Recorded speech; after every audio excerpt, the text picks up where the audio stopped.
Hey everybody, this is Rydo and we're back to video game news. Today is what day? Monday, the January 5th, 2026. Yep. Spent the weekend doing a lot of cleaning and decluttering and a lot of playing Vampire Survivors, but very little of it actually getting recorded in the footage. So, yeah, there's just a level of grindiness with Vampire Survivors, even in this probably second to last act that I'm in which, yeah, just spending an hour to do one run just doesn't make a lot of sense to make footage on that compared to lying in bed and playing it on my Steam Deck.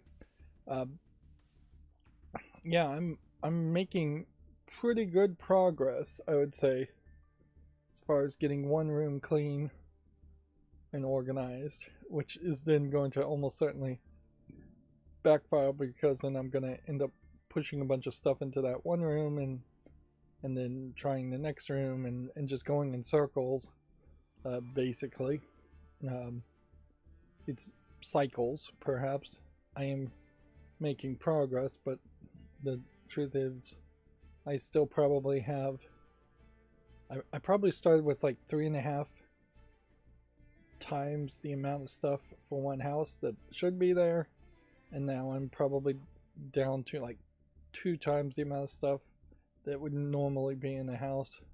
And I'm not even really expecting to get down to 1 times, but when you're actually talking, if you were talking actual cubic feet, there's still too much space, too much stuff. A lot of it's furniture. Excuse me. Sorry. What I didn't do this weekend though was work on any of the video stuff for the stream, so any news from a couple of my sources is still going to visually be a mess. Vampire Survivors is still very much proving to be much more interesting than fixing my dumb streams for a new year. Going to vertical. Zig's on the chat saying hey Zig. Zig just put out a new video after a long time on his YouTube channel, talking about the animation of a new character and his new animation flow using Moho.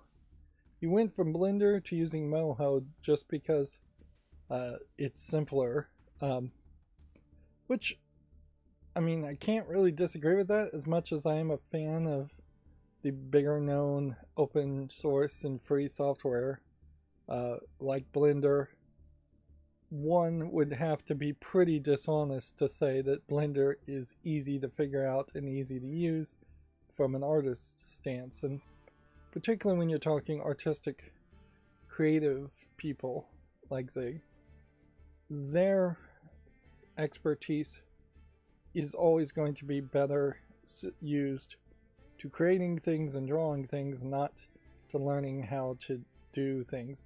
There's basically creative people, actually creative people, who paint with paintbrushes type people, draw with pencils and use their hands and are very analog.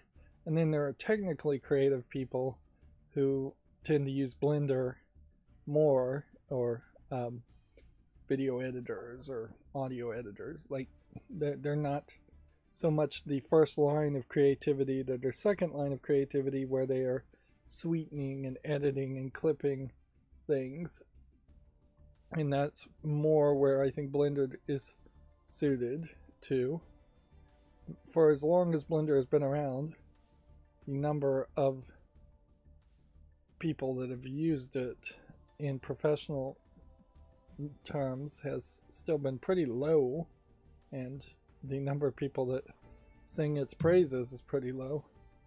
So yeah, I can see where Blender could use a whole overhaul there.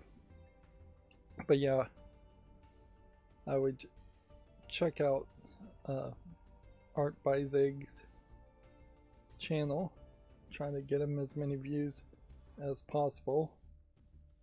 He makes much shorter videos than I do, for sure. Let's scroll down the SteamDB 24-hour peak list and see if anything really catches my eyes. Speaking of my eyes, I do have an appointment scheduled, so hopefully I will actually see an eye doctor, and then I can put a name to the problem and maybe even, fingers crossed, a cure to the problem. But I imagine what's going to happen is it's going to just be a huge waste of time, because I am a pessimist, and I'm going to walk out with a prescription for some kind of glasses. But even at that, they may give me a proper prescription instead of just reader glasses that I'm randomly picking up. And that very well may be the best that modern science can really do for me, is to say, hey, wear the right prescription and you'll be able to see things clearly. Wear the wrong prescription and you might just be making things worse.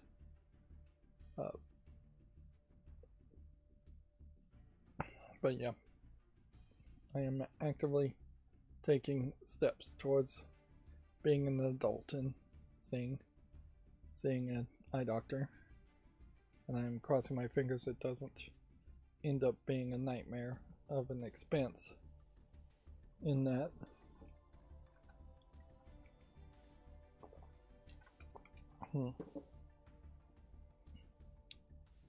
Yeah, Zig, I'm on a 90-second delay, so Zig responds. He says, yeah, for 2D, at least, Blender just had a much longer way to go. Moho is just much faster for 2D, at least.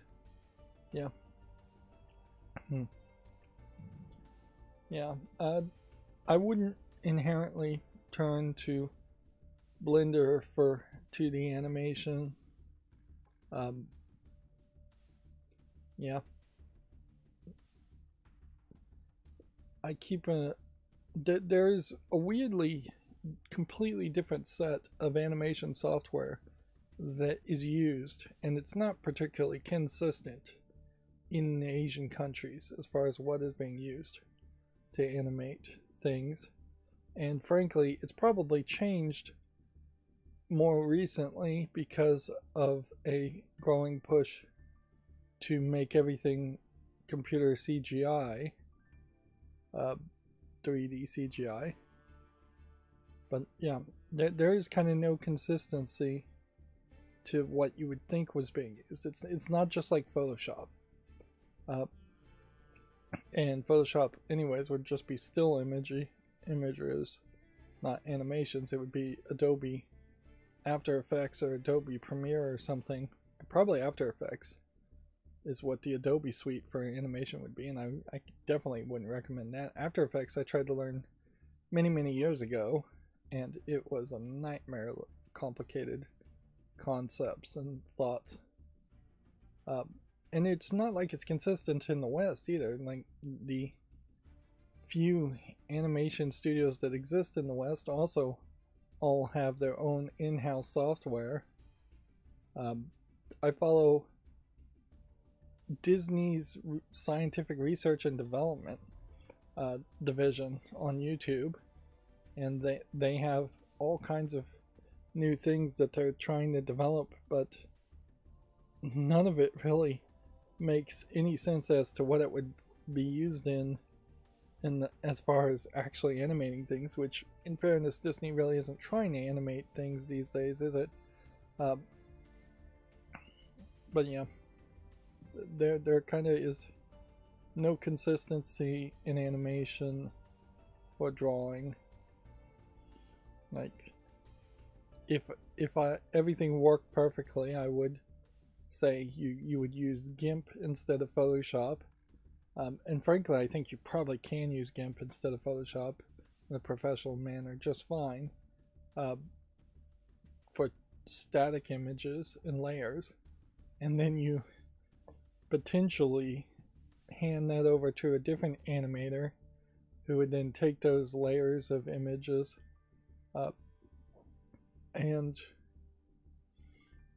put them in some kind of animation software.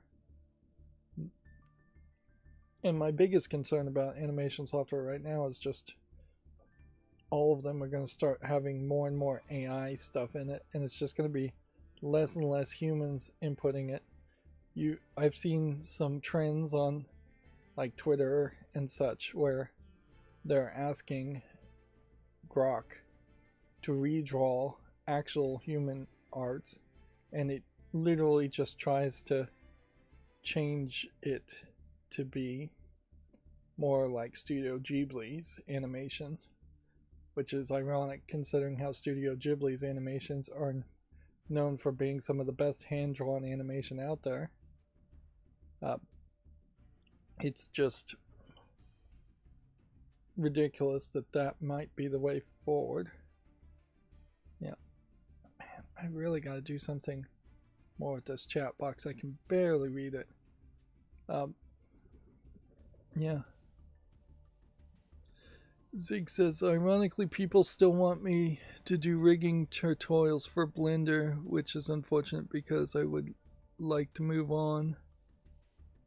It's a trade-off because you save money with Blender and other open source. However, the software, in my opinion, is extremely limited and crashes often, whereas one software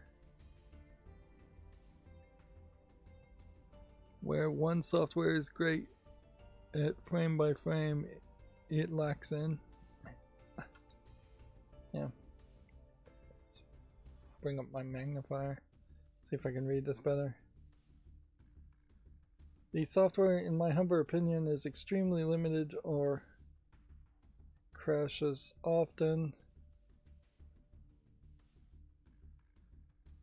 One software is great at frame by frame, it lacks in.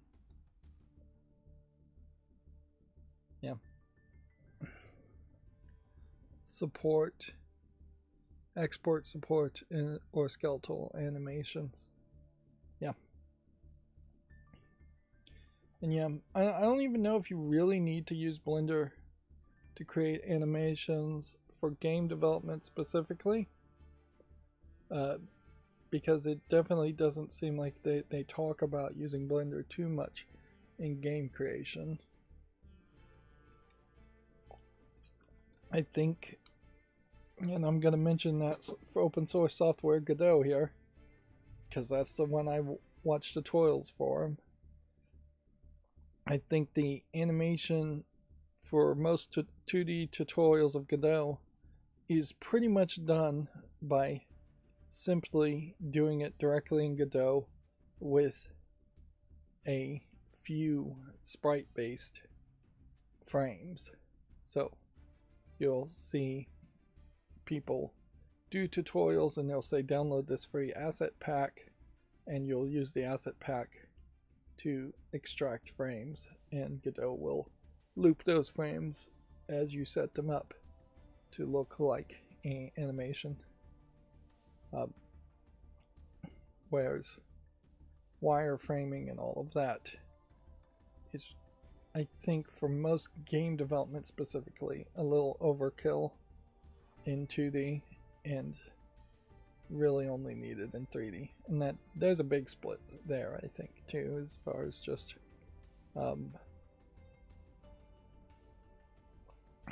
as far as what 2D and 3D really looks like when you're producing something. Zig says I only currently like the AI use for tedious tasks like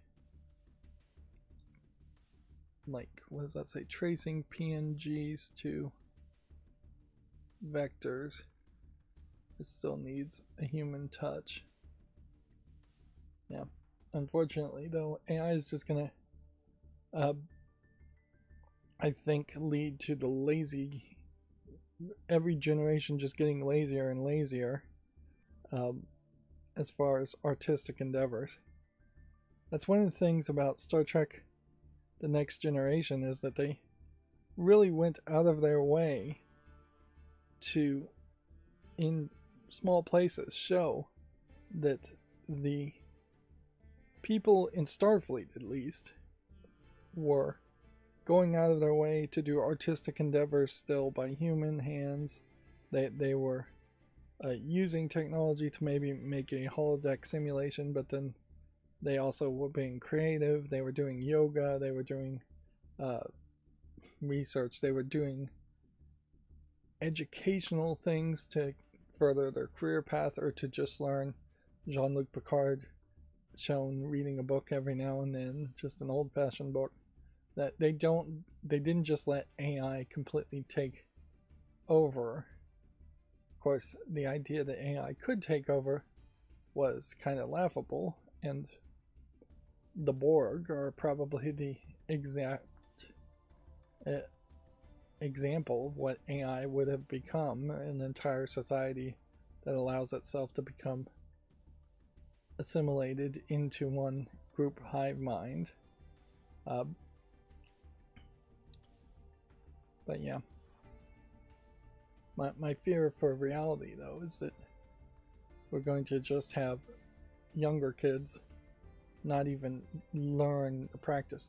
And that's the problem with animation in the West in particular, is that Asian kids are drawing pictures all the time.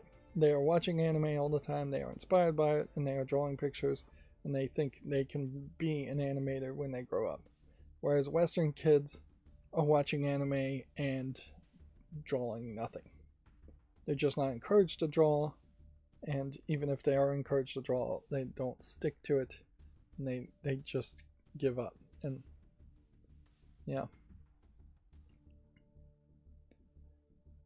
I thought PNG was vector based, as far as, to get back to what Zach is saying, but he's probably looking for some way to export a PNG to SVG. That would be my guess. Let's look that up, since we're just looking up that. Is PNG vector based? Here, I'm gonna immediately look up this answer. No, PNG is a raster image format, meaning it's made up of pixels and based. Okay. So PNG to SVG converter. If I can spell that online. Let's see how hard that is to do.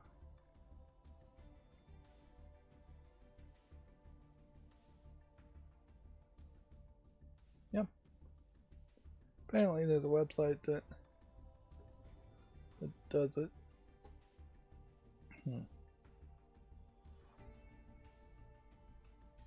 But yeah, I could see the issue, certainly, that maybe starting off in PNG is the wrong starting point if you want scalable vector graphics in the first place. And maybe in Photoshop and Blender, not Blender, GIMP, maybe there is a way to just export things as SVGs. But inherently you want to avoid exporting and importing altogether. You want it all to just be in one software. And yeah, I definitely think there is a possibility that there's going to be a lot more enthusiasm around Godot than Blender or GIMP, and all development is going to be done inside of that one software, at which point you don't need to convert things around.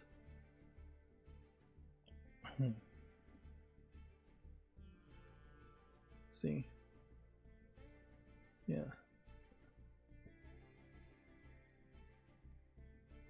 Zig then later said, 3D devs yes, 2D no. I have not seen any devs using Blender for 2D. Yeah. Yeah, I haven't either. So, yeah, I definitely think it's probably just the wrong software. Blender is for 2D animations.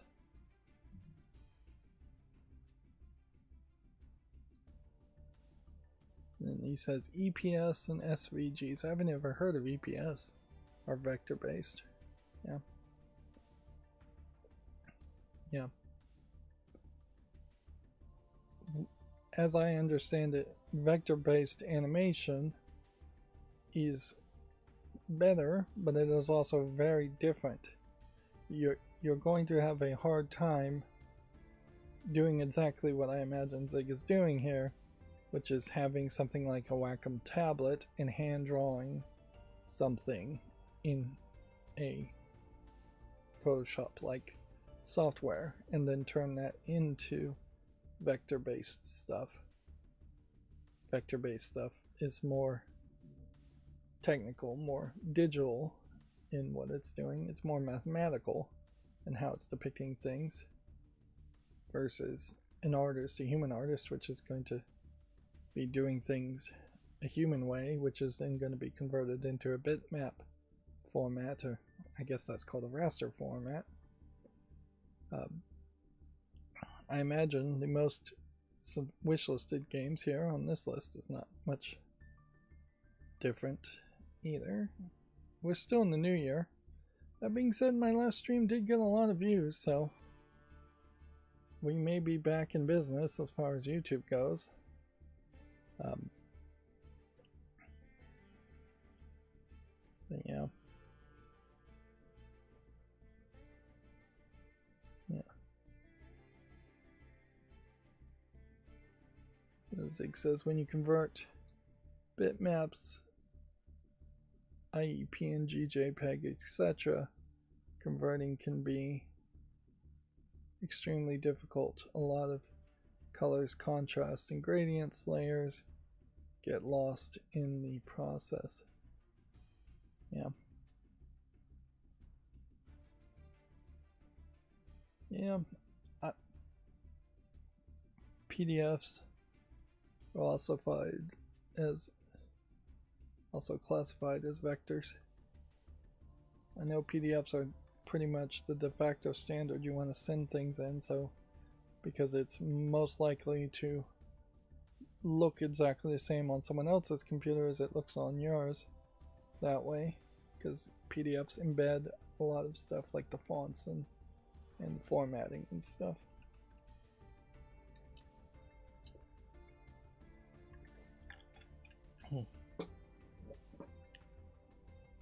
Yeah, in my experience, I don't think 2D animators for game development actually expect their games to scale that way, and that may very well be a mistake. It almost certainly is.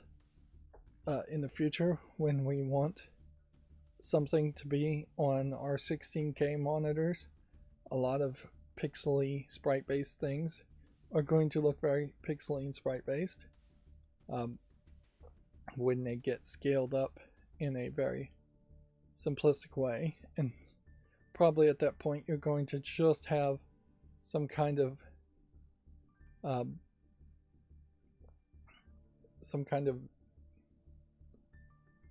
frame improvement AI built into your graphics card that's just going to make fake pixels to make up the difference. But yeah, I really don't think that there is a solution that anybody has figured out, and I don't think they're doing vector, which would be the right thing to do.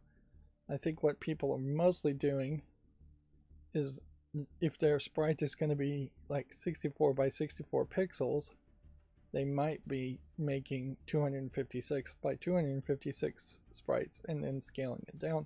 And yeah, for bitmap style stuff, that is the best solution I've seen, is to just start really big. Make a sprite huge in a master form of the sprite and then scale it down for the shipped version to what it would actually be used. That may very well be a way you could release a quote remastered version of a game later at a higher resolutions. But also you kind of don't have to go crazy.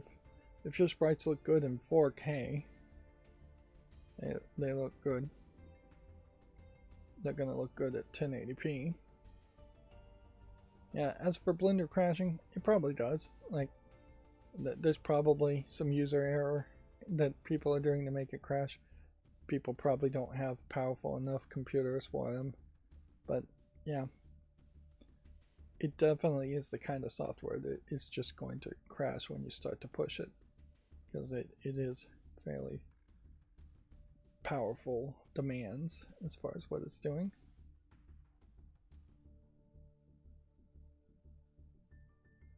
Yeah. Zig says using vector brushes mixing with blending and opacity helps achieve a traditional look.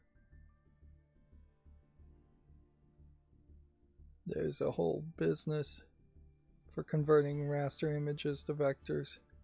People used to pay him to do it for their logos years ago.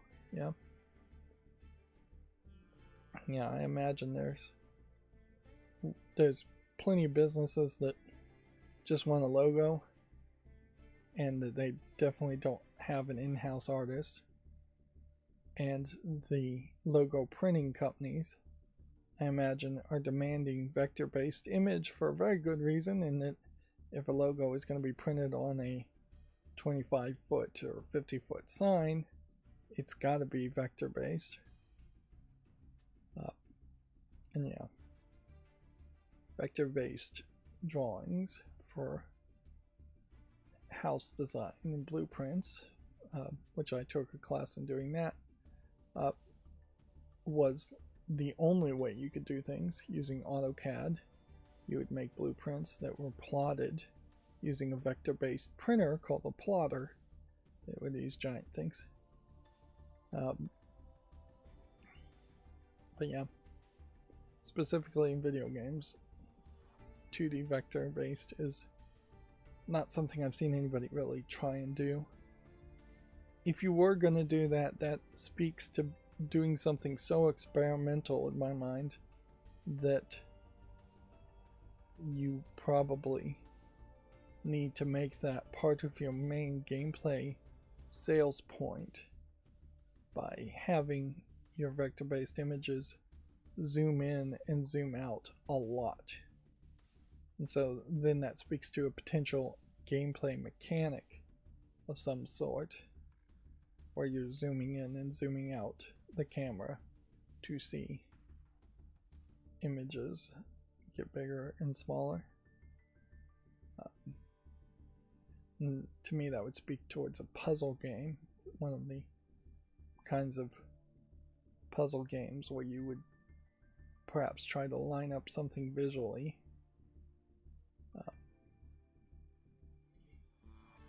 Which I've played a couple games like that felt like that. They were, again, 3D though, for the most part.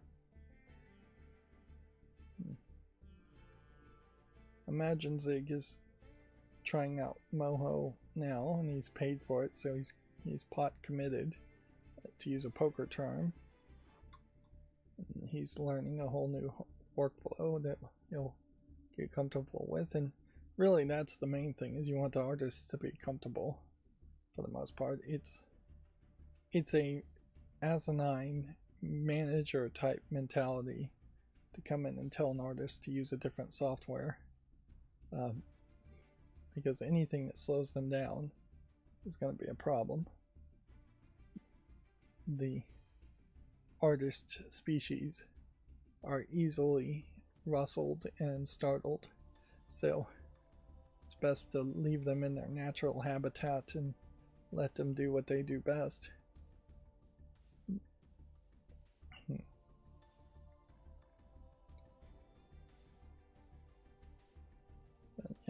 Let's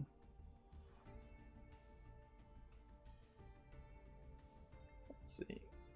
Do I have anything else to do as far as a warm up? Not really.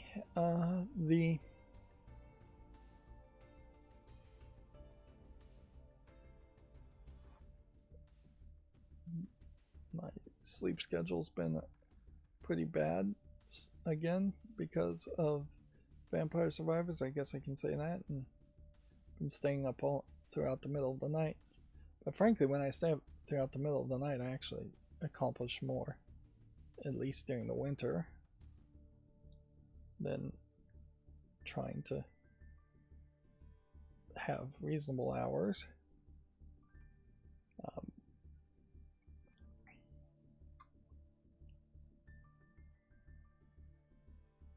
And the Steam award winners, I think, are out. So we'll look at those. Otherwise, I'm hoping for another short episode. Get a couple weeks off before things start to get busy again as far as these streams.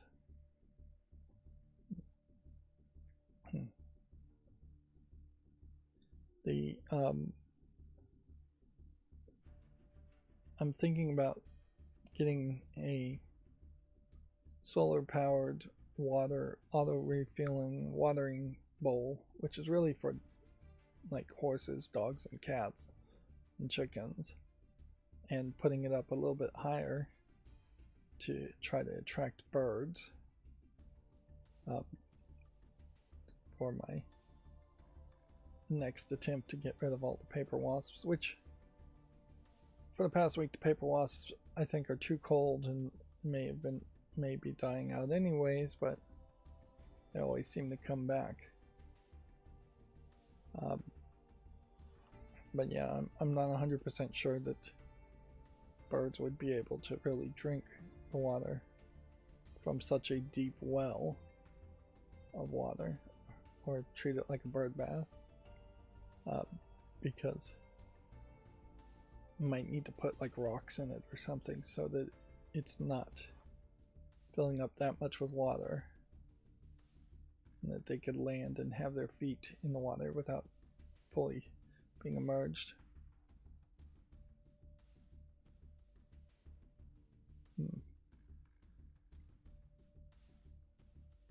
Yeah. Zig is asking me, have I thought what I was going to make with 3D printer? The thought there is, I put a little thought into it, but I don't have a lot of ideas. Obviously, I need to set it up and print the Bodhi test bench thing first, just to make sure the printer is actually working and all set up. And I have some cardboard boxes that, assuming it's not in a case, which I imagine the older it isn't, I'll try to put a box around it just to keep wind from blowing on it when it's 3D printing. I'm not an expert in 3D printing. I'm a from afar enthusiast, minor enthusiast. I've looked up some other 3D print things. There's like this 3D tic-tac-toe I was thinking about, but about printing, but honestly I don't really have a lot of thought there, and I also don't want yet another project that would take a ridiculous amount of time.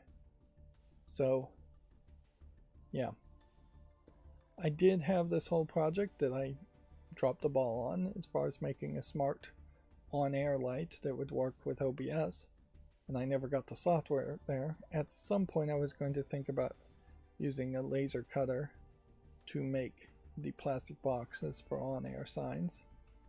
Now I guess might be the time to potentially try and make something like that. Anything that I could sell would be great, but I just don't know. Usually it's little personalized things, like as far as merchandising and such. Yeah, if I was in business, maybe I'd do business cards, but I really don't hand out business cards, and people don't really do that. So no, I really don't have a great thought yet. I'm gonna probably ask some of my nieces and nephews if they have any projects, and my hope is that this printer is just going to be slow enough, or that the filament is going to not be so extremely cheap that I can just constantly have to have it running. But yeah, I imagine the filament isn't going to be that cheap, so projects like that. I figured what might happen is Zig himself may have some project that he needs more things printed faster, and he would just send me a file, and then I'd start it printing something for him if he had a bigger thing he was working on. There was the one project that I thought of where I'd like something that would go onto my Ninja Sense blender and spin ketchup bottles in particular to get the last bit of ketchup out of them. So that is one thought, but it's probably more work than I'm willing to do. I'm still playing Pokemon TCG Pocket and Memento Mori, by the way. Unfortunately, I think I'm going to have to take an early bathroom break. Yeah, little toys. There's a bookshelf thing where the bookshelf has little flaps. I may try and model something like that. So it's basically where you have floppy trade paperbacks or comic books, and they will stand up if you pick up the comic in the middle, because a little flap on the back side will flap down and act as a filler while you're reading that one issue. A lot of times it may just be little practical things. Obviously, I've thought about like Gridfinity or LED lighting things, but honestly, that would be a lot of filament, a lot of printing. You know, Zig says filament is about $9 to $20. Yeah, I'm gonna have to get probably a small amount of filament to start with, because I know filament also needs to stay dried out. So I don't want to get a huge amount and then never use it and then it be bad filament. I also don't want to overcommit too much to it. Yeah. So yeah, I haven't put a lot of thoughts to it. There.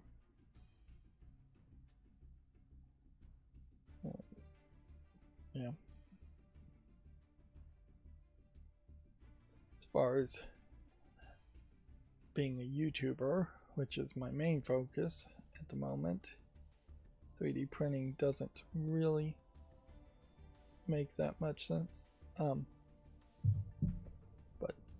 I don't know, maybe I'd put a camera on it. Maybe I'd start some other kind of channel and do some kind of constant live stream.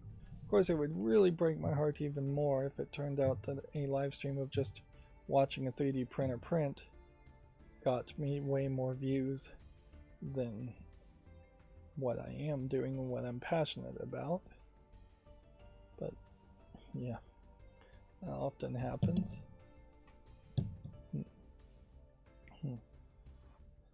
I am putting more thought into the idea of Lego for the blind, and I've come up with a, I think, smarter move, which is to have like something like an ESP32 with a light color censored that would either speak out loud the color, so it would look like a Lego brick, but you would put other Lego bricks above it and it would tell you what the color is and such. But maybe it wouldn't speak it out. Maybe it would, I don't know, push out some pins for Braille. Although at a certain point then you're making a Braille monitor, and that's probably too much work and too expensive to do that.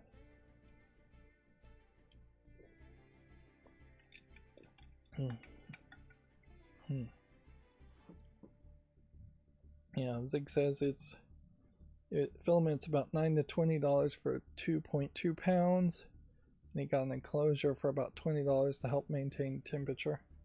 I thought the enclosures were more around keeping just gentle breezes from doing it, but I guess that's about the same thought. That I was thinking it was wind was actually pushing the filament as it was printing, either a little to the left, even by a few nanometers, and that was creating part of the problem. I know that there's a whole level of layer line things that you want to take into consideration when making models, but I imagine I will mostly just be trying to find models that somebody else made to begin with. Maybe I'll try and print out names and alphabets and letters and things like that.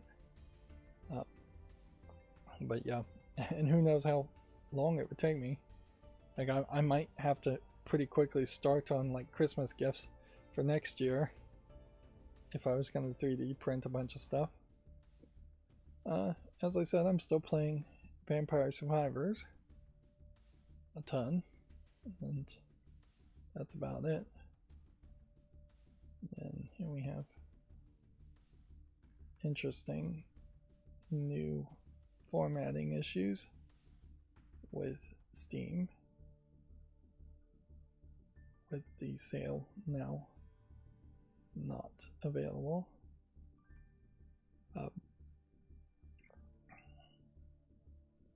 Doesn't quite fit, does it?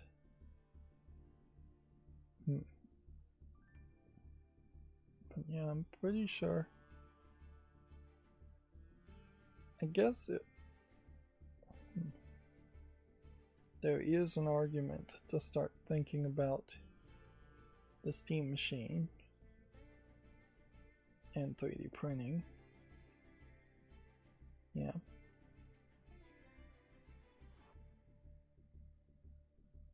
There's probably some things you could 3D print with that to start with to make things work a little bit better.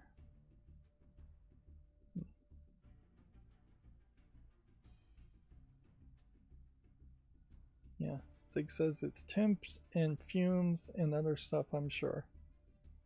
Yeah.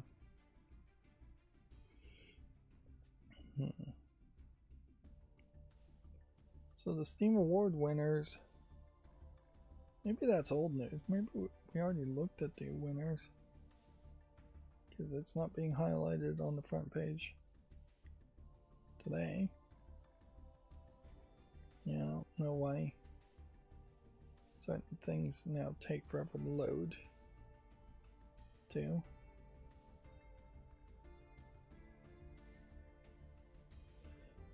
But yeah, I guess the sale is over. So the DLC I was going to get for Vampire Survivors I didn't get, which is probably for the better. Frankly, I don't think it's worth it to make another 60 hours adding DLC to Vampire Survivors. In this run, it makes more sense to finish off the main game and then come back to it maybe in 6 months once I've had a bit of a break. Yeah. Still don't have any Steam Deck refurbs available. I'm not expecting to see any.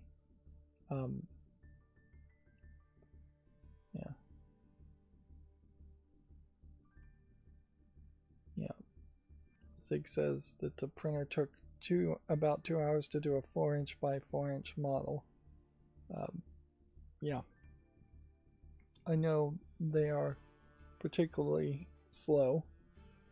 that's why, in particular, I was leaning more towards laser cutters and CNC machines, is that if you have something that just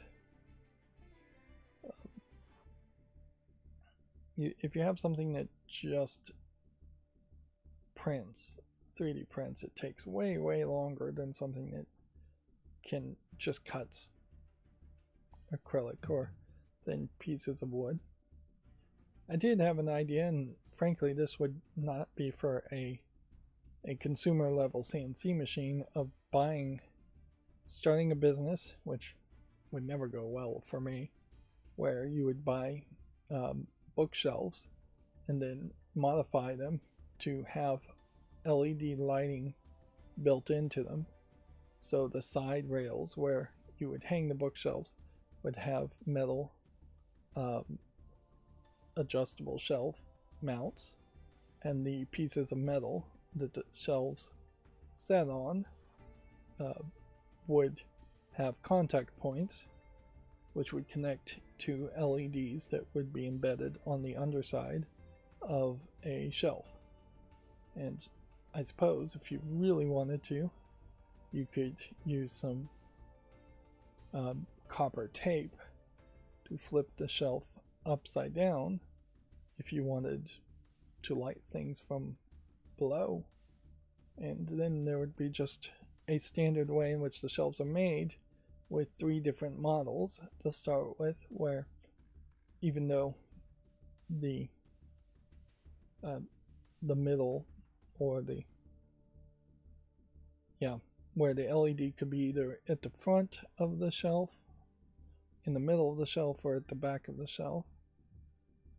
And then you would just run wiring either from below or above, probably from above would be recommended, directly into these shelves. Of course, the shelves would then be electrified with, like, if I could get away with it, 48 volt DC, probably closer to 24 DC. And so that there is a danger there that if you took your hand and touched any of the live wires and touched anything grounded, you would have 24 to 48 volts DC running through you, which probably wouldn't kill you, but probably would hurt. I don't know if there's really a good way to prevent that, however, other than just covering up all of the metal contact points. And so yeah, with that there might be room for like a cloth covering insulator. Yeah.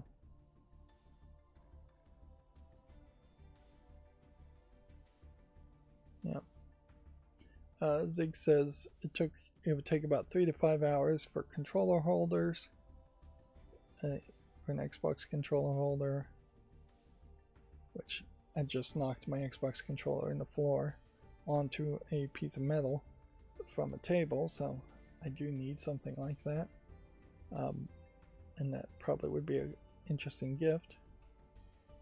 But yeah. And then Zig says resin is much faster, but the fumes are really bad. Yeah.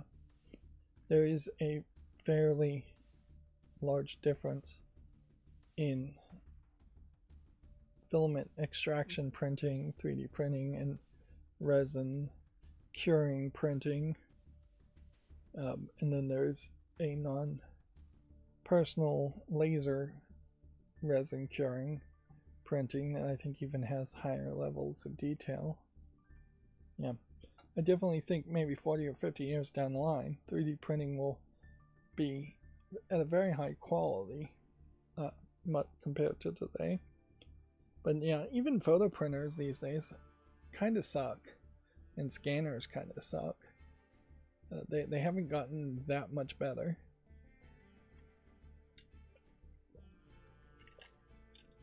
Since like 10 years ago. CES is happening right now, and you're not going to hear anybody really talking about scanners or printers for sure, and you're probably not going to even have people talking about 3D printers.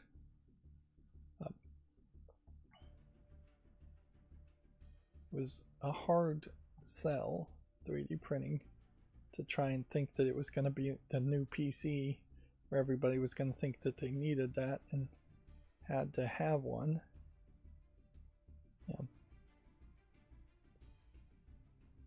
Yeah, I've had some thoughts about like 3D printing playing cards and just seeing how thin you can go before you're making something that is just going to fall apart. Lego introduced their first set this Christmas with a 3D printed small thing included in it as a little experiment. And Lego at CES is showing off a brick that can do more with what the Nintendo Lego stuff was doing, where there was little QR codes, stickers on some pieces, and then there was a reader. They've gotten the reader down to being a lot smaller than the Mario blockhead character. But yep, I don't think they're really doing too much extra there. Yeah. I definitely am probably going to have to lean on Zig more than anything. My frame rates are dropping every now and then. I don't know why. I'm gonna have to lean on Zig more as far as ideas from 3D printing and other people. Certainly, I have a 3D printing subforum on my Discord, and I imagine suggestions there will help. Certainly, I don't know if I'd really do something like Gridfinity. I just don't think I need yet another sorting organization system that would encourage me to hang on to more stuff. Yeah. Alright, well, this is where I'm going to take my first break, and I'll be back in several minutes. Be right back.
Okay, I'm back. Still not sure if rotating the screen for the Yu-Gi-Oh! Makes a lot of sense or not. One thing I did think about while I was taking that break is that I still have an issue with having really deep pantry shelves. Obviously, I mean, that's not an issue that's just going to fix itself. So I could see myself trying to figure out how to 3D print some can organizers that are like twice as long as what you can actually get available for purchase. I have some that I was modifying, and it was a lot of work of just like having to turn one thing, cut off plastic pieces and cut down pieces of metal rods to get it to fit the width of the cans I'm using, because they've changed like soup cans sizes. There's no standards in the United States. A soda can organizer is different than a soup can organizer, and a soup can organizer is different sized than a regular can of like carrots. So yeah, and now they have new longer soda organizers too. It's just inconsistent, and none of them are long enough. Like they may be, let's say, 12 inches deep. I probably need 24 inches. And the real solution would be to put in an entire piece of wood that was slightly slanted at the halfway point of these shelves, and just do it that way. But I was thinking maybe making sliding trays instead, something that would slide back and forth and not have a rail system to it, and that cans would be stacked on top of each other just in a triangle instead of sliding back. There is a whole organization system there where you want last in first out organization, so your oldest can is the next one you're always going to eat, and that's the general idea there. And sliding trays would not really address that, and none of that has anything to do with video games. So let's go through the Video Games Chronicle articles. Yeah, this is one that I had not adjusted correctly, so let's do our best here. And yeah, there isn't much of a best here, is there? That's the best I can do right now, I guess. Sonic Racing Cross Worlds is getting Pac-Man content later this week in a surprise-free festival. The in-game Pac-Man Fest will run from January 7th to January 11th. That's not that long. I've heard good things about Sonic Racing Cross Worlds as far as reviews, but I definitely haven't heard people really talking about it. I think it may be, sadly, just an indicator that of the Mario Kart fans, there aren't that many people that are that vocal, and so a PC equivalent to Mario Kart is probably an even smaller fandom. And yeah, I don't hear people talking about Mario Kart World too much either. Let's see, the game I waited my career to make, former ZeniMax Online boss confirms he's quit following Microsoft's acts of Project Blackbird, I'd assume. Sorry.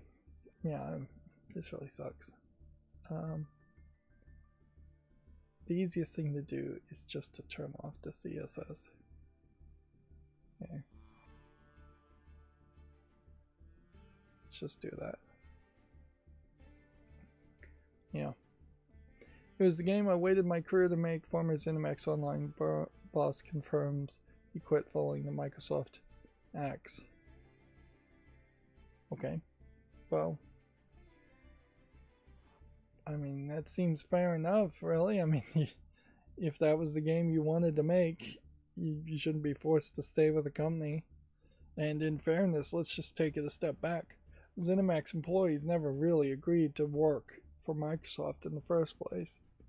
That is the inherent inequity, of many, many inequities that exists around at the ability of one company to acquire another, is that, hey, maybe you have some reasons why you wouldn't want to work for Microsoft, and thus you start a different company or work at a different company like ZeniMax. It's then inherently unfair for you to have literally no say in Microsoft acquiring you. And there literally have definitely been cases where companies like Microsoft have wanted to own and control an employee and have acquired the entire company just to own and control that one employee.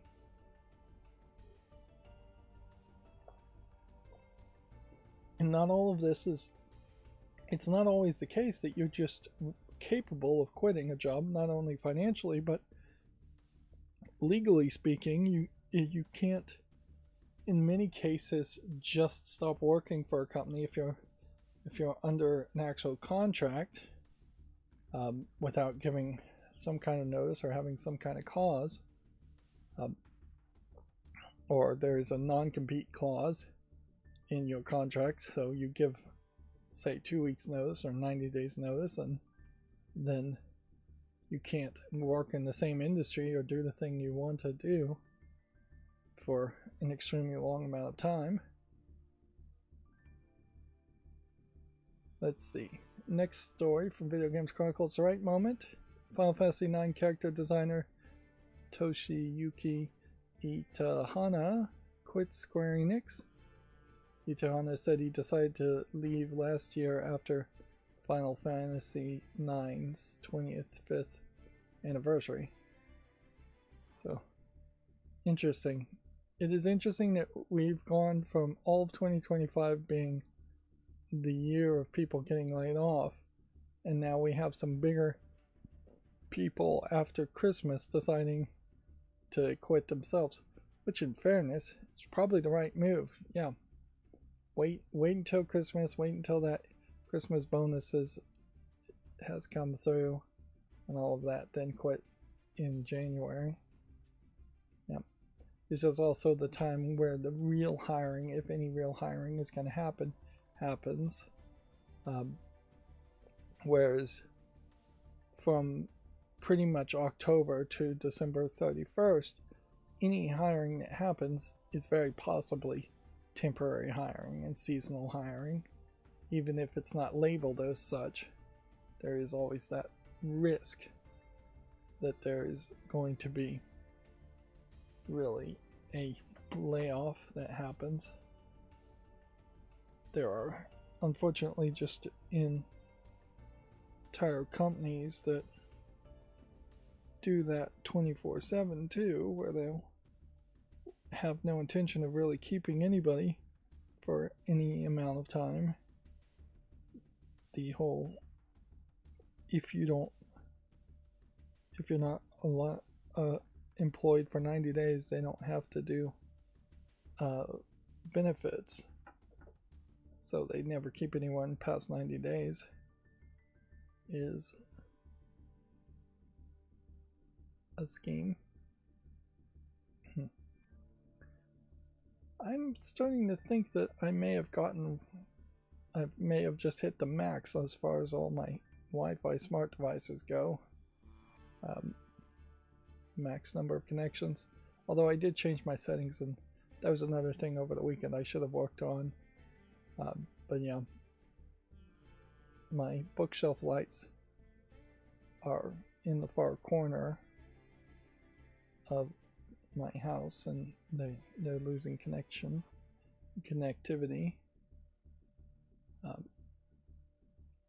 But yeah, a lot of the Wi-Fi bulbs I have are losing connectivity too, so it's probably my router settings more than anything. But yeah, if you're building a smart house nowadays, you definitely need to have Zigbee bulbs or thread bulbs. I wouldn't go with Z-Wave. But yeah, you definitely need to reduce the number of things that are going to directly connect to your Wi-Fi router. And frankly, I may be at the point where I just need to plug in a secondary Wi-Fi access point just for the smart devices. Now, even that may not help because it may just be too many devices connecting at once. I would go thread devices exclusively, but the truth is there just aren't that many thread devices. At the very least, you don't want Wi-Fi bulbs, because Wi-Fi bulbs are going to ruin your network by the time you get your whole house converted over. There's just too many devices talking to each other on the Wi-Fi at that point. Yeah,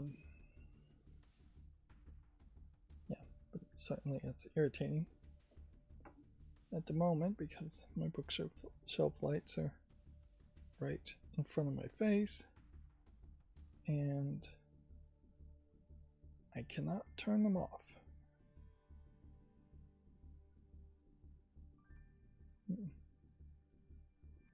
I guess that's probably why a lot of them are also going from Wi-Fi to Wi-Fi and Bluetooth. It's when they lose connectivity, you can still control them. Let's see, moving on.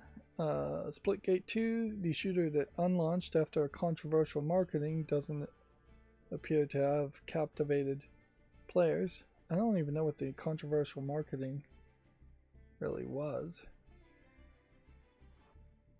I don't recall anything like that, and I really don't care to look into it, so I'm just going to move on.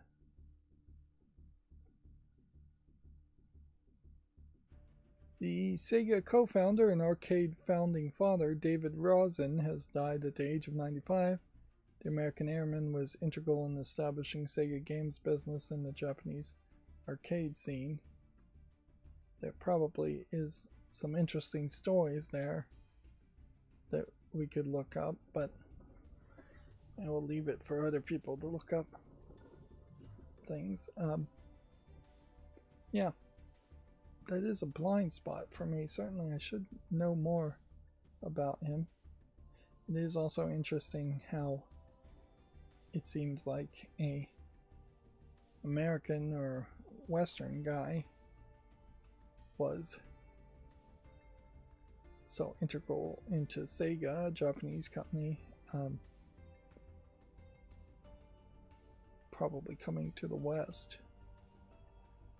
If I vaguely recall, I think it took him, he had to convince Sega, the Japanese company, to make arcade machines that would play on quarters instead of making pachinko machines, which I imagine Sega was doing before then and making a ton of money from. I'm going to save that story to look into it some more. Maybe I'll be more informed later.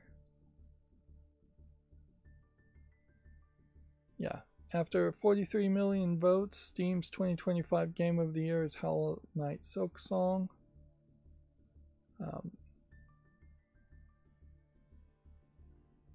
Trying to find the Steam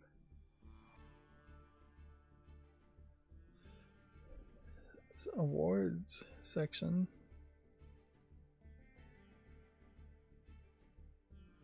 Yeah. It's not linking directly to it, to results.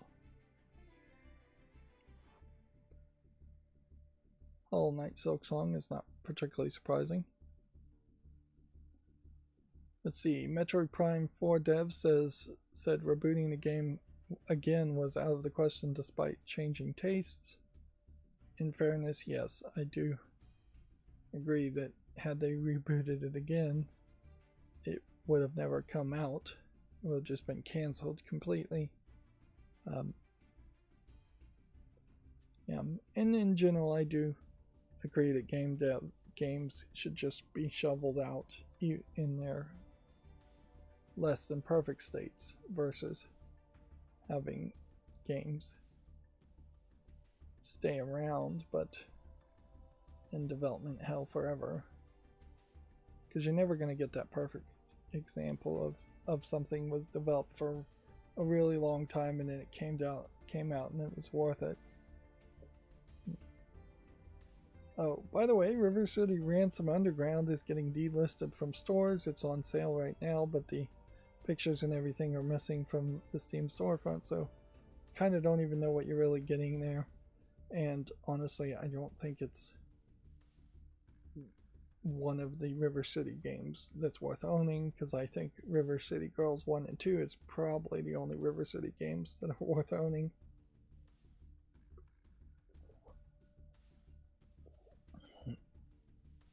Beat 'em up games. Yep. People not talking about Metroid Prime 4 either. Switch 2 had an awful year, and yet I'm sure Nintendo made more than enough money and is happy for their low effort release. That being said, it is also probably worth thinking about the fact that Nintendo can now rest on their laurel and not really release that many new games and just blame RAM prices and the economy for 2026 potentially being a bad year for them. Yeah. Let's see. Apparently, The Witcher 3 is reportedly getting a surprise new expansion this year. If that's true, that would be crazy. It would give me a interesting excuse to play it again when I finally ever get around to building my new computer. Which, yeah, getting into 3D printing is going to distract me from that too. But yeah, if I went and played Witcher 3, I would need to really do the DLC. I'd basically need to play the whole game from beginning to end again. And yeah, that's a lot of commitment, certainly. That's a lot of commitment. And I feel like that would be the case for a lot of people, is that this new expansion is going to be hard to convince people to play it. The next concern certainly I would have is that this expansion is just really going to be a prelude demo of Witcher 4 as a way of trying to get people excited about The Witcher 4, and that it's going to try to more directly connect to the events of Witcher 4.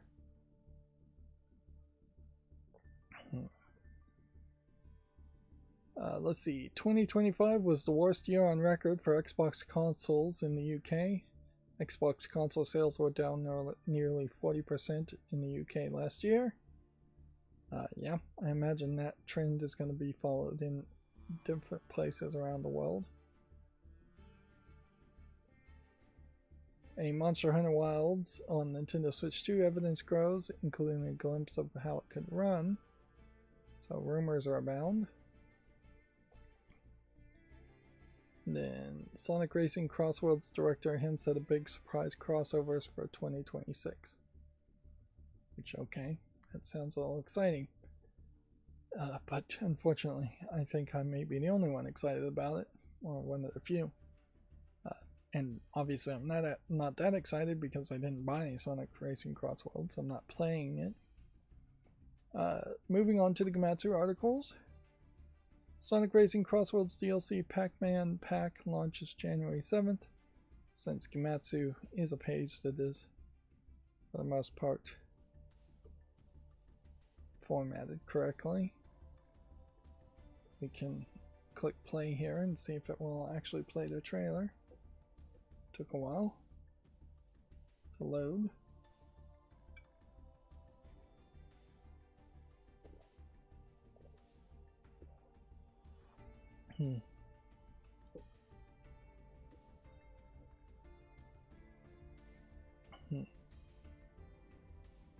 Let's just a teaser trailer, isn't it? Didn't show anything at all.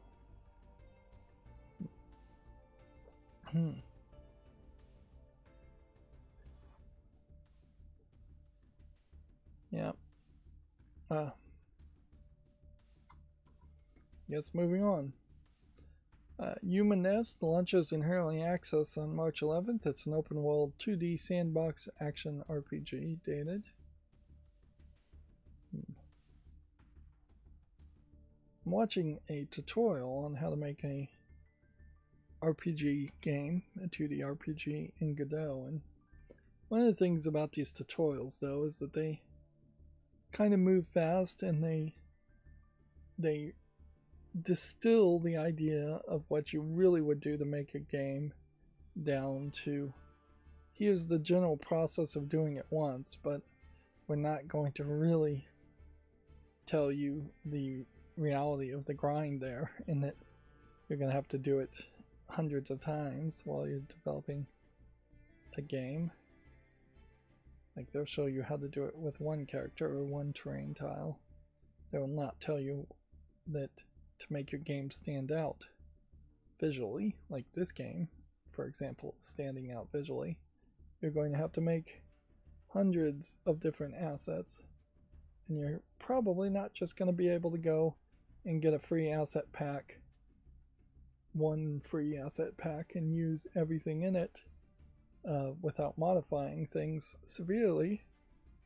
If you do get an asset pack or even several asset packs and don't modify anything and put it in your game is going to look incredibly generic. So yeah, that's a Human Nest. Looks different. Definitely stands out. Does not look like an RPG Maker style game, which is what you want to avoid above all else.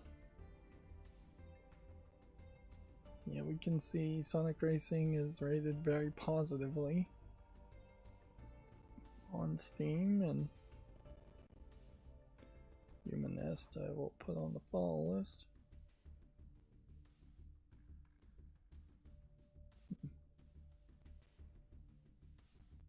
I definitely am starting to think it was premature to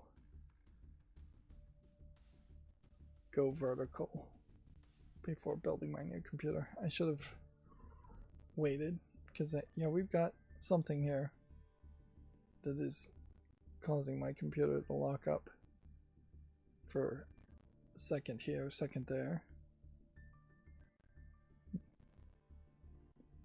I don't know what it is, but I'd assume it's Firefox. But yeah, I can hear the audio is breaking up, and well, I've had that happen on my when playing Vampire Survivors. Not seen it happen. Yeah, it's Firefox. Something in Firefox is causing a problem.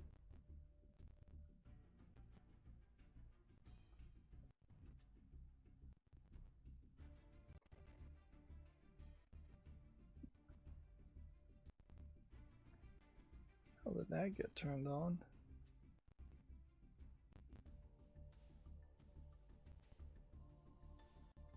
Okay, that might have solved it. Or at least alleviated some of the problems. Shovel Knight Dig, PS5 and Switch physical editions have been announced. I would assume that Shovel Knight Dig is a spin-off game.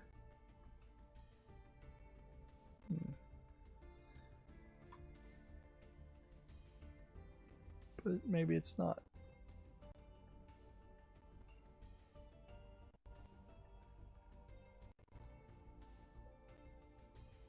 So I'm thinking there probably are several pages right now that are trying to play videos on Steam.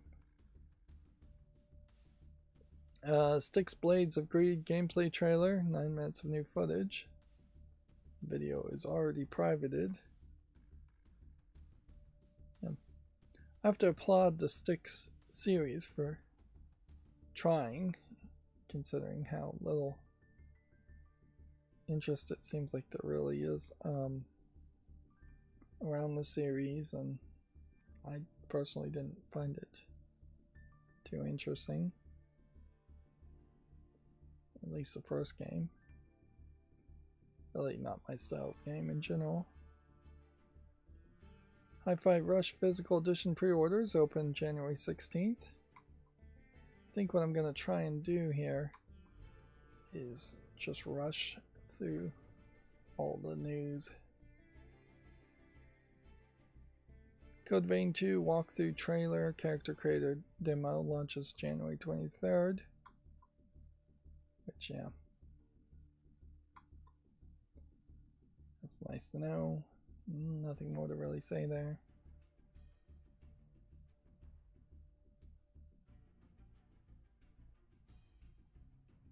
Yeah, the Final Fantasy IX creator character designer leaves Square Enix. Yeah, I imagine you'll see most people leave Square Enix if they can. Toomba Special Edition is now available for Switch 2. It's on Steam. It's very positive, mostly positive in the last 30 days.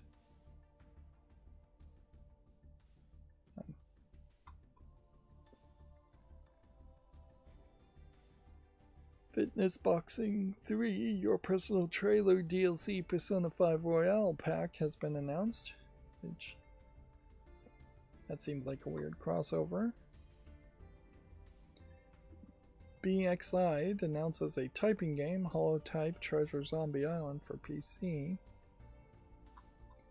I'm thinking that the whole idea of VTubers at this point has plateaued. There's still going to be a few that are popular, but I don't think that they're going to grow in popularity by much. Jimmy and the Pulsating Mass is coming to the PS4 and 5, Xbox One and Series, and Switch on February 5th. There's the holotype thing. It does say it's going to support English.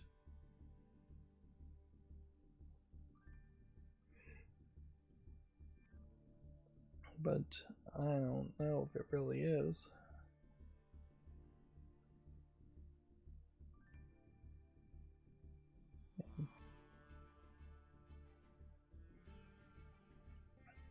That brings us to the Gaming on Linux articles. Man, I'm a little sleepy today. I gotta wake up early tomorrow. Also, this too. Not the right size, but maybe if I squeeze things down, things will fit for the most part. Starting 2026 off right with the massive 77 map mod Quake Brutalist Jam 3. Okay. Let's look at this trailer. These are Quake maps apparently? I guess they are.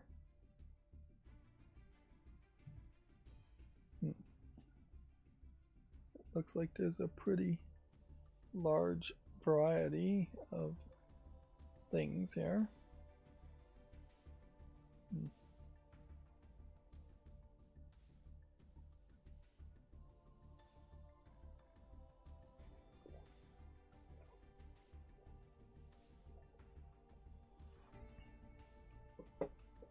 I suppose, well, I don't want to hate on people loving Quake and still wanting to play Quake after all these years.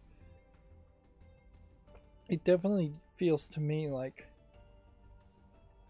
productivity has been lost by people being obsessed about playing Quake and sticking to that game instead of other games coming about and trying to do something different. Other games did come out and do different things, certainly, but yeah, I feel like some of the audience that could have supported some of the newer games stuck behind and kept playing Quake. Same feeling for things like Halo. Like, there undoubtedly were some people that were still playing Halo when they could have been supporting Destiny, and now there's probably people playing Destiny 2 that could be supporting Arc Raiders.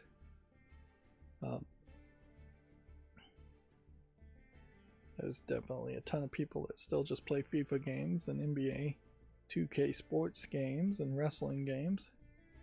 Yeah, the WWF games in particular have that entire audience locked up. And yeah, there isn't really a good competitor to wrestling games, the WWE wrestling games. Gaming on Linux has the best Linux distributions for gaming in 2026. They're suggesting Fedora KDE. I don't know why you wouldn't just go with Bakelite, but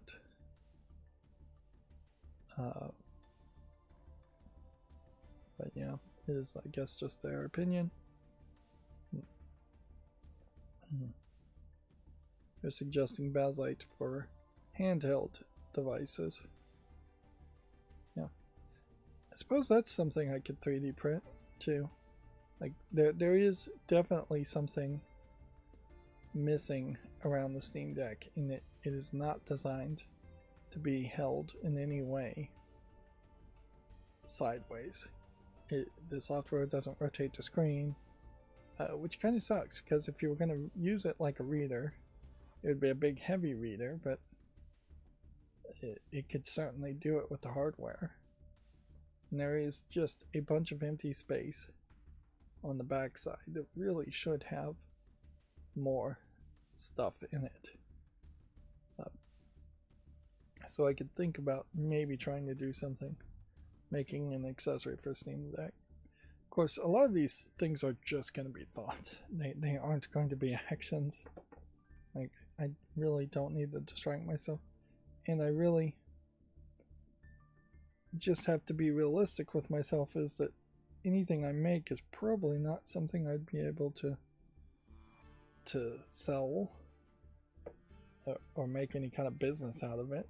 Yeah. But yeah, it's usually people get forced to buy things these days, and it has been that way for a long time. Not that people have extra money to choose to buy things. So unless you can make something that saves people money, they won't be interested in it. Etsy pretty much proves that.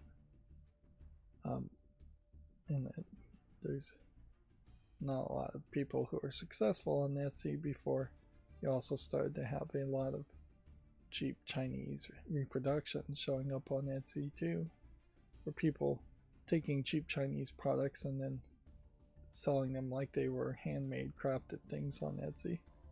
Kind of went both directions as far as the dishonesty went.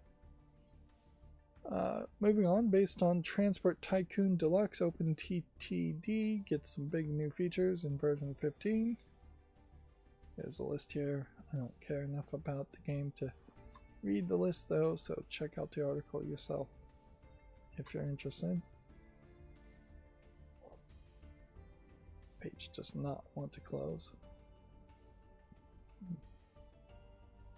This game, is this free? Yeah. Yeah. It's a free game.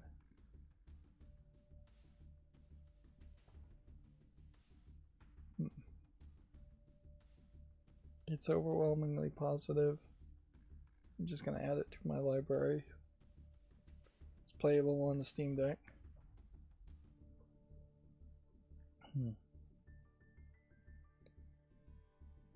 Let's see. Baba Is You is finally gets a final big update. Interesting. It was on sale. I thought about getting it. The problem with this game is that it has never really been on sale. It's an interesting linguistics programming puzzle where, like, it says rock is push, but if you put rock as you, then you control the rock. Wall is stop, you push stop away, you can walk through the wall. Flag is move, so you're basically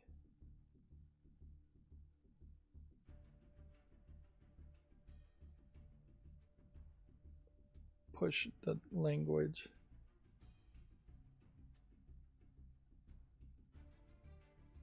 around, and that is how you do things.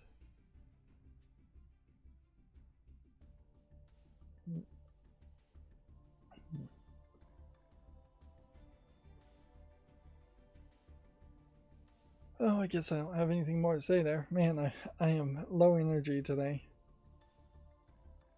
Gaming on Linux has some releases to look forward to in 2026. There's Cult of the Lamb Woolhaven. There is... what is this word? I'm gonna have to make the text bigger. Karen?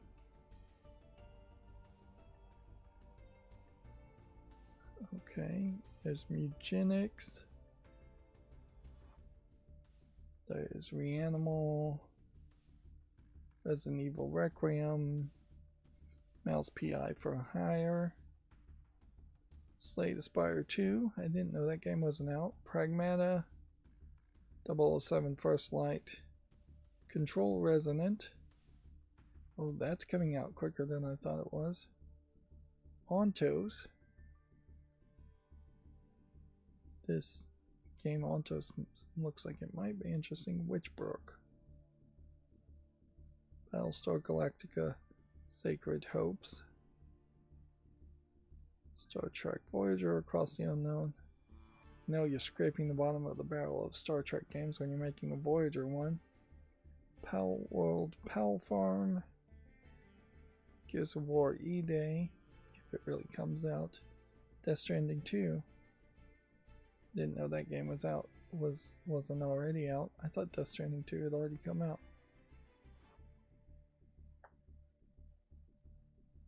So, yeah. It's a list of games that might come out in 2026. But in fairness, I wouldn't be surprised if half of those games actually get delayed because there is just not a great reason to sell anything at the moment. Yeah, the cheapest Baba's U has ever been is $10.49. It's $15 now. You are just paying a really high premium for a puzzle game. Which, yeah, makes it hard to pick that over other things. This Ontos game feels a little Bioshocky. Yeah. But we don't know too much about it. Which, by the way, Judas has not been mentioned in a long time now, as far as from the makers of Bioshock. And they haven't given any indication that they were going to try to make a Bioshock actual sequel or remake or remaster, which it would be. Now, I would like to support Edmund McMillan and Tyler, but I'm not sure Mugenics really is a game I want to play. Yeah, just for the style of turn-based strategy. It's one of those types of games that I really have never found fun. Witchbrook here could be something interesting, or it could just be a Stardew Valley type game. Control Resonant.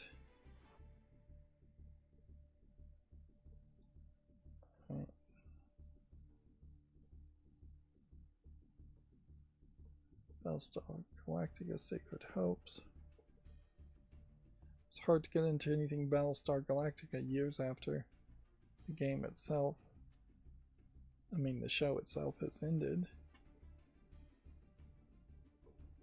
I definitely probably wasted at least 5 years of my life watching Sci-Fi Channel stuff that led to nothing other than disappointment.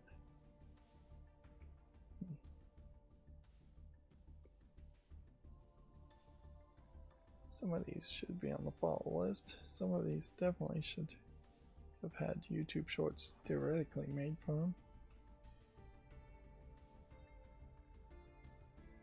The excellent free Command and Conquer Combined Arms gets more missions and co-op. It's a standalone classic real-time strategy game. It's based on the Westwood, now EA, classic Command and Conquer series. It combines together elements of Command and Conquer and Red Alert with a bunch of extras. Interesting. To get it and play it, though, you have to either find it on ModDB or GitHub, and I would suspect you have to own the original files for Command and Conquer, because it definitely looks like this is the sprites from Command and Conquer that you would think EA owns. Let's actually look at the GitHub.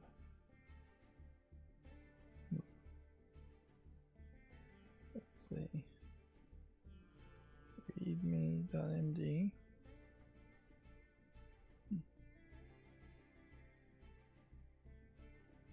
README probably just tells me this exact same text. Well, I think it always does when it's a .md.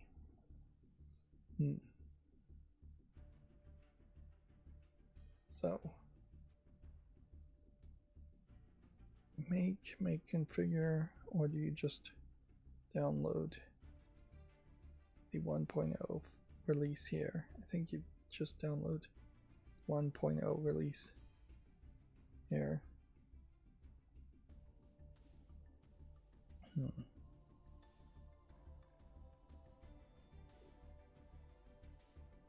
Yeah, it seems to me like you just download it, and that's just how you play it. So that's a weird one to consider playing, because then that would require me to give all kinds of extra instructions to tell people how to play it if I was going to cover it on my channel.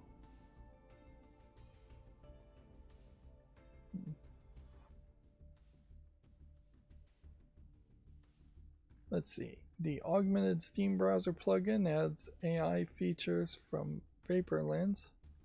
Generative AI is everywhere, and now may be in your browser plugins too. This popular Augmented Steam recently had some backlash due to VaporLens integration. What is Augmented Steam? It's a browser plugin that adds various extra helper features when browsing Steam, like expanded pricing details, more filters, the ability to skip age gates, add useful links to other websites, and a lot more. Interesting. Well, I don't use that plugin, but yeah. Increasingly, we're seeing plugins that have ad trackers in them, or AI nonsense in them, or just have things in them that are not what people would want or what people would expect to be in their plugins.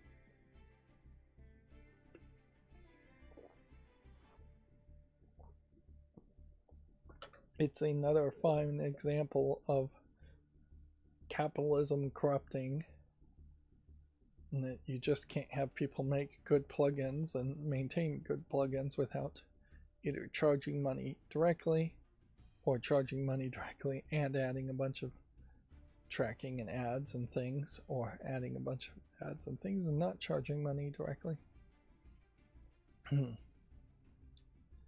Moving on, D7VK version 1.1 is out with experimental Direct3D6 support via Vulkan for Windows games on Linux. I'd assume that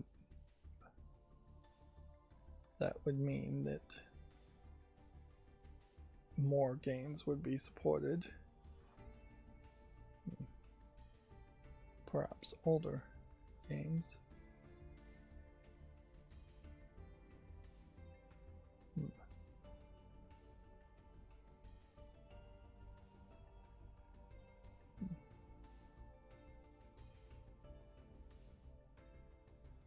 Yep. Not sure how many games don't really need that or not. I'm just gonna leave it at that.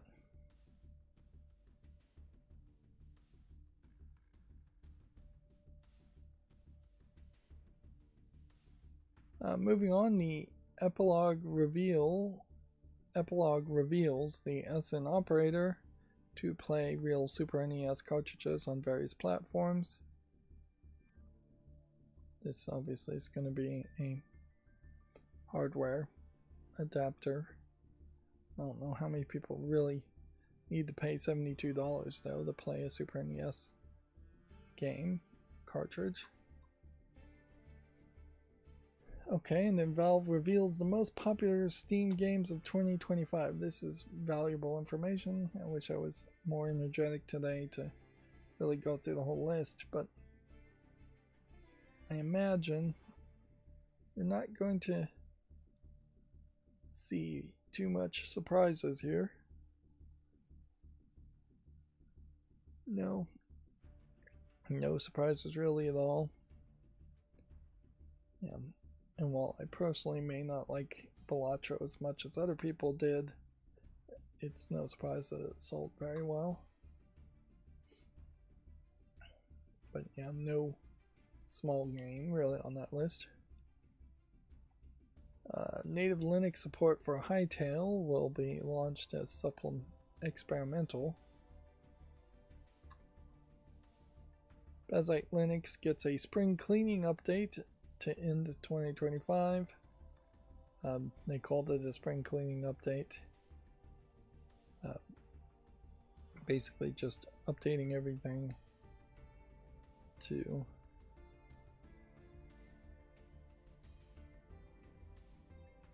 try and make everything work a little bit better. Just be more modern. And I'll leave it at that. Yeah, River City Ransom Underground is getting delisted. Here we can show the launch trailer for the game. Let's see, yeah, this is River City as a series. Was an NES game. And apparently they only had the license for River City for 9 years, I guess.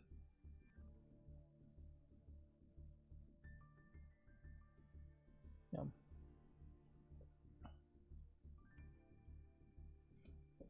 Yeah, of the street beat 'em up games, I don't think that River City was ever that popular.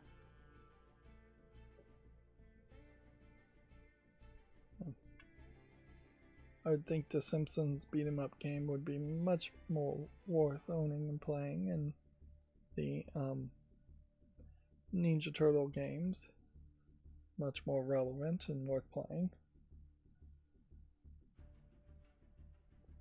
It's kind of silly to have as many characters as they're showing here, even if the action set is somewhat high. It's not going to be that different. A lot of this comes down to the fact that, like, a beat 'em up game on an NES controller is going to only have an A and a B button, and that is that. So you don't really have that much difference you can really do. And so here's what it looks like. This isn't my internet breaking down. They have just completely changed all the art assets, all the art off. And it has already been delisted. Yeah. But yeah, as a YouTube content creator, it kind of doesn't matter. Like if something is getting delisted, there's no reason for me to rush and own it. I wouldn't be surprised if this game ends up being listed somewhere.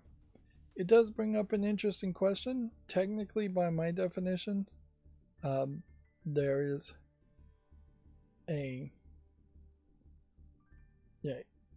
this is abandonware at this point. So if you wanted to play this game and pirated it right now, I wouldn't blame you. I don't think I'd ever blame anyone anyways, but yeah, I think you definitely would call this abandonware, even if a week from now this exact same game gets listed somewhere else.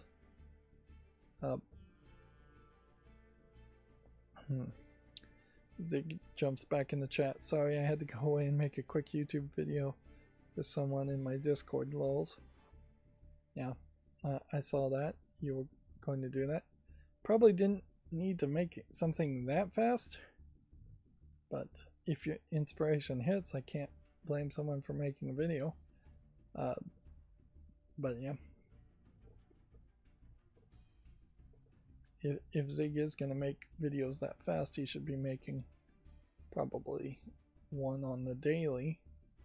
If that was the speed, I wouldn't say that really should be the speed. Zig should probably have a weekly Saturday, Sunday, maybe Monday or Tuesday schedule, making 10-minute videos that have been nicely polished and edited as much as he's willing to do.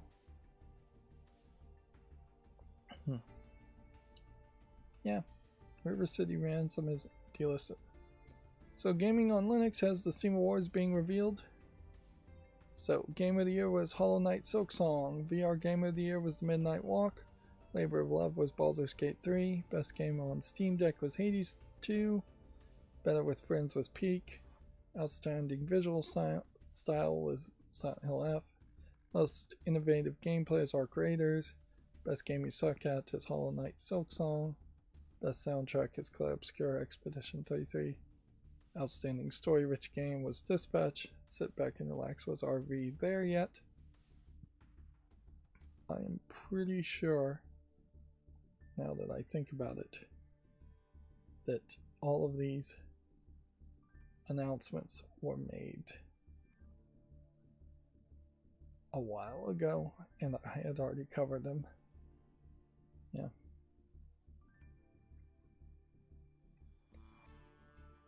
And that's basically, I guess, where I'll leave that. And Hades 3 is on the wish list. Baldur's Gate 3 is on the wish list. This VR game, I'll check that checkbox, I guess. Peak is too much of a friend game for me to cover. The 2026 Carnage Collection from Humble Bundle brings some fun games to begin the new year. Dead Island 2, Trepang 2, Hellboy, Web of Weird, Maneater, Laka Aged Through Bloods, War Stride Challenges, Easy Red 2, Death in the Water 2. So that seems like a collection of games. Yeah, we're going through some of those games that are just listed.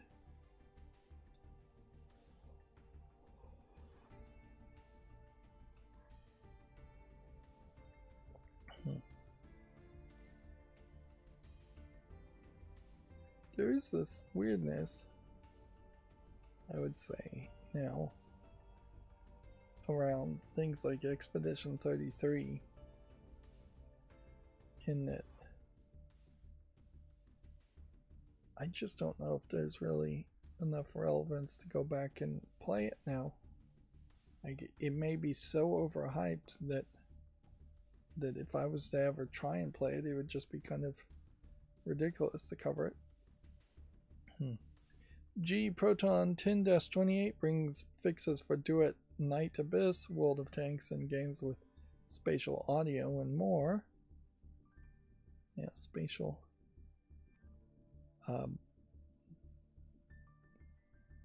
Audio.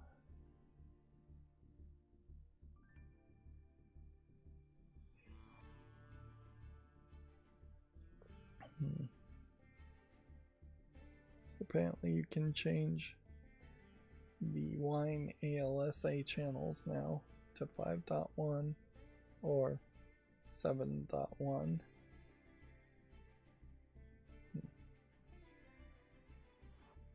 Interesting. And launch commands, which would mean that you'd have to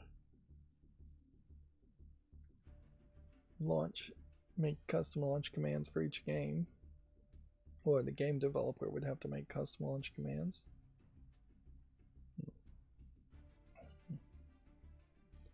Sorry, I'm yawning.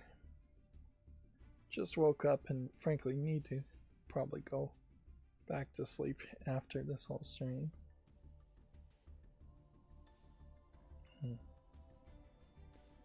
Steam survey for December 2025 shows Linux is holding to 3.19%. Okay. Yep. The Baslite is up by 1%. SteamOS Hollow 64 is down 6%. Biggest winner is Arch Linux 64, it looks like.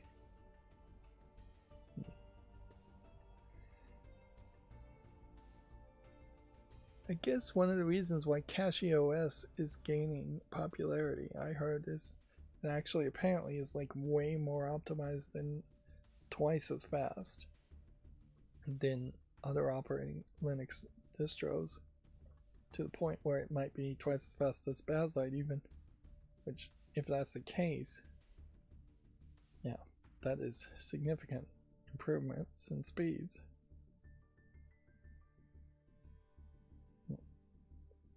And then Mesa 25.3.3 released with more Linux graphic driver bug fixes. So yeah, we are back to the standard stuff of getting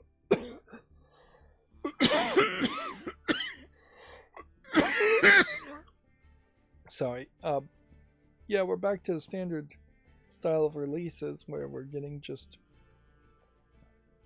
more and more of that. What am I trying to say? Yeah, more and more weekly releases of Linux things.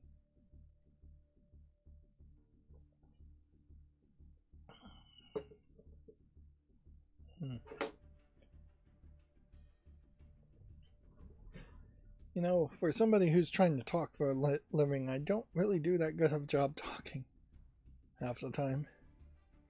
Coughing, going quiet, drinking water. But I'm probably too critical on myself, but yeah. Moving on to the GameDeveloper.com articles, we probably have only a couple. Game of the Year awards we just talked about, and that is it. So then moving on to all the new games on Steam. I will try to use the gestures, and in using the gestures, if I like something, I'll put it on the follow list. If I don't,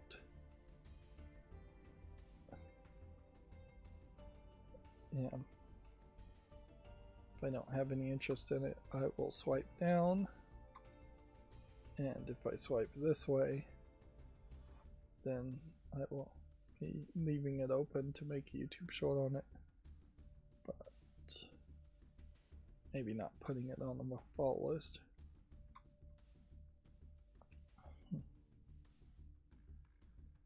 Yeah. It seems to me something has changed. I don't know if it's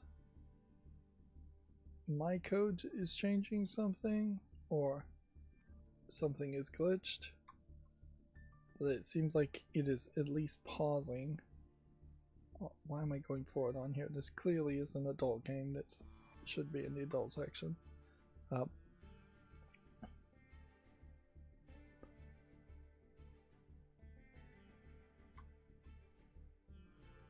wouldn't be surprised if over the weekend they did push some kind of new code to the website that was not optimized. Yeah, I assume when it's paused and showing that thumbnail, it is still loading up in the background. And maybe if I didn't have a process that opens hundreds of pages at once, that wouldn't be a problem. But I don't see any way of getting away from that process.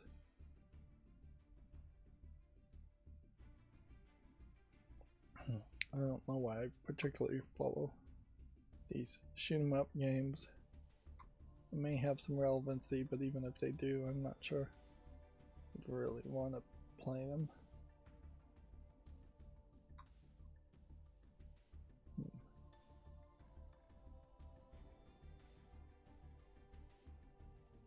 Still have too many games, even though this looks like this is maybe more relic hunting than anything.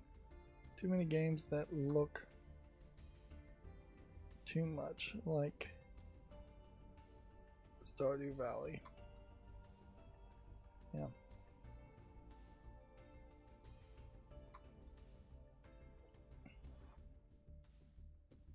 Yeah, it's frankly getting to the point where things that look like Stardew Valley are outpacing your old school RPG Maker slop.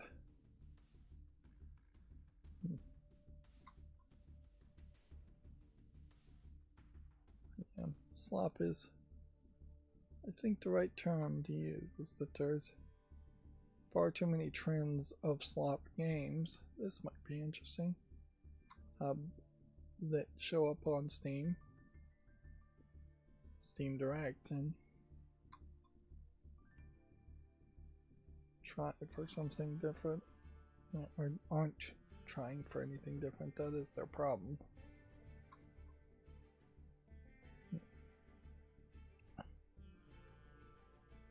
This might be something different. Poker Fate ACG Texas Hold'em has apparently sexual content in it, which, yeah,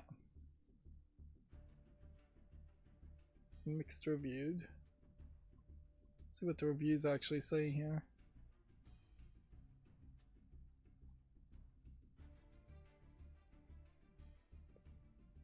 The reviews aren't being shown because they're being blocked out. Oh yeah, because my adult content filter is blocking everything out. Wait, which would mean it should be blocking out this video too. So yeah, it definitely is the case that they have changed something on their side of Steam. Yeah. Which inherently that is the problem, is that I can only play catch up as far as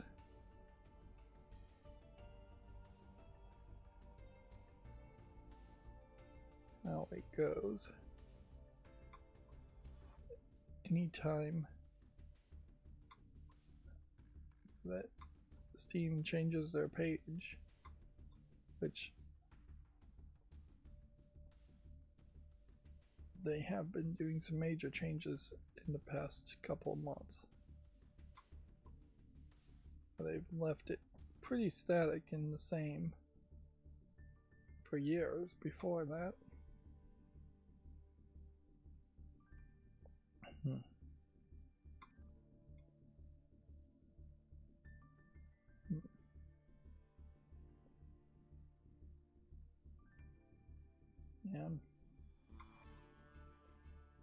I guess the question is, when do we expect to see a real interesting game come out, a surprise hit? Unfortunately, I don't think that really is the case that we ever do see surprise hits come out on Steam. Like, it's just not within the intelligent way of doing things to not promote the heck out of your game, which means there is no room for surprises.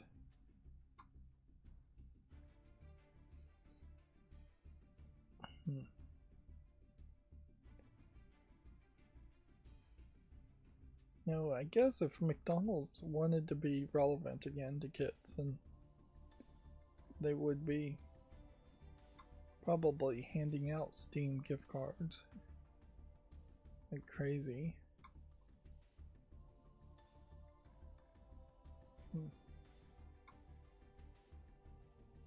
But yeah, they're still giving out Happy Meals with garbage toys.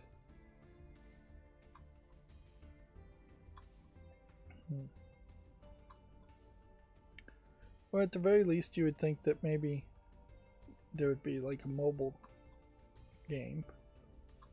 Does McDonald's have something like that? I wonder. Probably not. But yeah, I could see McDonald's having a mobile game, and then every time you get a Happy Meal, you get a new skin for that McDonald's mobile game, some kind of gacha game, but for kids without in-app purchases. Would work pretty nicely. And you can't even scroll down, apparently, as far as the followers cleanup. We're not seeing a lot of new games even come out. Yeah. But once again, this has been just like a 2-hour stream, and still I've managed to pretty well mess it up and not have much to say. Being half asleep during most of it. Well, yep. What can I say? I am probably exhausting myself with all the Vampire Survivors I'm playing and all the cleaning and decoloring I'm doing. Probably that. More than anything. Just lifting heavy things and moving furniture. But that only explains today. That doesn't explain the rest of the last year. That's going to be it for this stream. As always, I ask you to like, share, subscribe, comment, and keep on